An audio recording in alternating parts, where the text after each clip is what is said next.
2. Welcome back, WNST, Towson, Baltimore, and WNST.net. I'm just cutting to the chase. Finally, Gary Vaynerchuk, finally, our time has come. Well, Wine Library TV, I met you at Blogs with Balls. Yes. Back before you were the Gary V, back before Crush It and all that good stuff. Dude, first thing, you put a shout out for Trotz last week. Yes. You have some fascination with Trotz. Yes. I covered Barry Trotz's first team in 1987. We've been friends for 32 years. Hoisting the chalice, the goblet, over Las Vegas together. What do you want? You want? Is he changed Long Island yet, or what? Well, it looks like he's in the process of. One of my dearest friends, Mike Playa, is the biggest Islanders fan of all time. And we were having a text exchange about how cool it is that with all this weird stuff that's happening with me, the attention, that a lot of the people that we love are now reaching out to me to say hello. So we call it the family.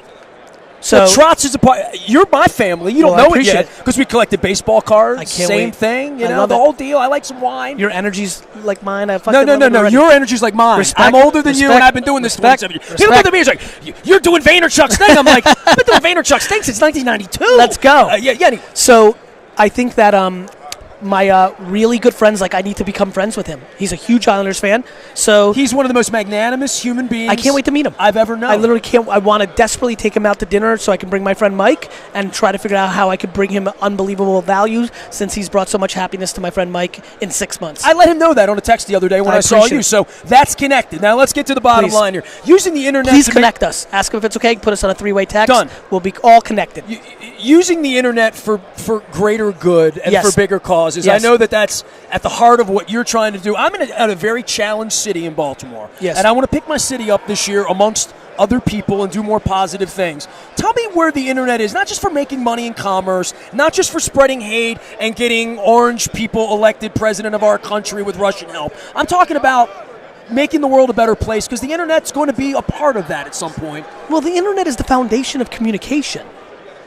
So, talking about the internet is funny to me because the internet's like oxygen. What's the internet's point in making the world a better place? It's the fact that that's where communication, thoughts, and ideas will be formed and lived out. And so right now, The good and the bad. of course, the good and the bad. Because Sometimes the bad's winning, though. No, Sometimes. You're going to love this. Go the ahead. bad wins up front. Mm-hmm.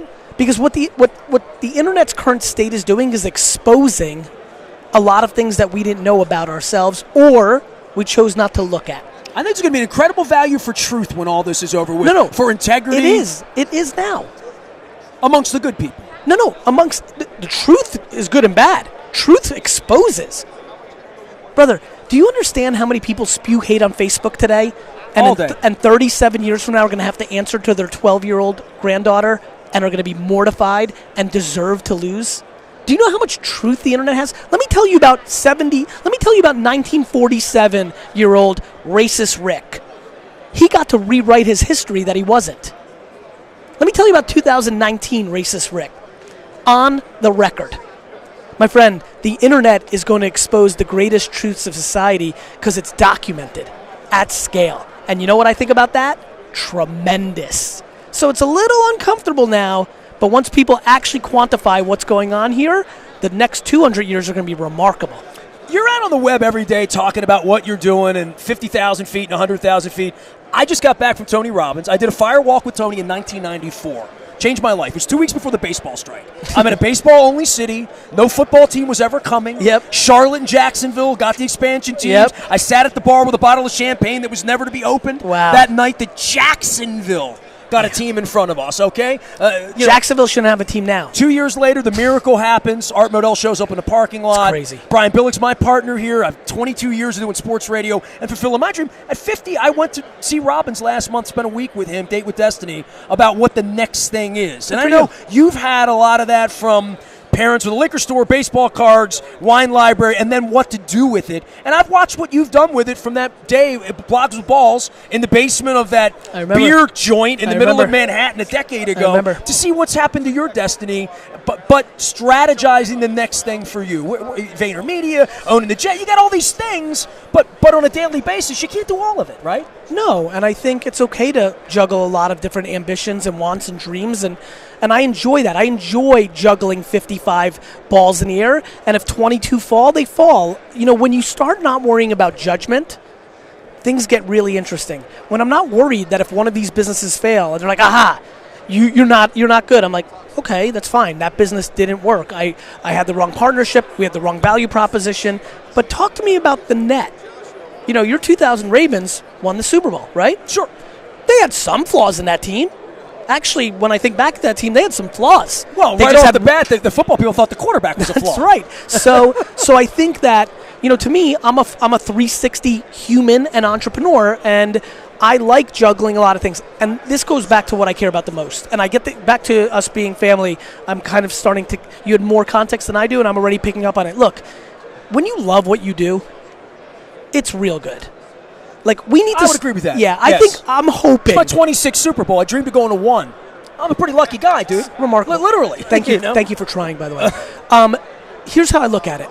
Someday soon, I hope, and I'd like to be one of the voices, and it'll take many voices. I am not even remotely close to a big enough platform. Someday soon, I hope that happiness, genuinely being happy, is something that people strive for in the same way that they strive for money. If we can get to that, it can get real good, real fast. But part of that's needing significance and needing certainty and all the stuff that we talked about with Robbins and Date with Destiny. 100%. I mean, there's a lot of variables to that. But honestly, above all that, because a lot of that can get pretty altruistic, how about self-awareness?